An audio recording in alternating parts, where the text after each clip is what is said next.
tam kvůli dojení. Kojení? Kvůli dojení. Jo, tak, já už jsem se...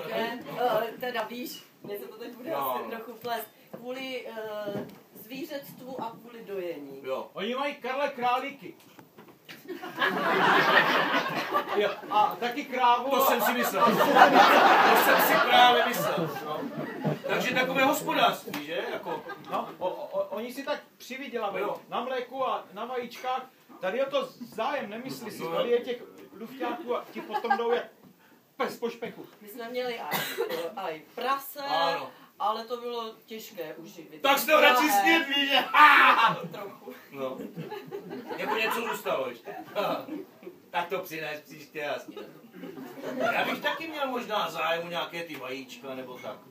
To oni ti prodají. No. Jak budeš chtět, tak... Co je to tu za sněm? Ale, Co tu děláš, Lojsku? Snad si tu nic nekupuješ, všecko máme. Si nic nekupuju. Si tady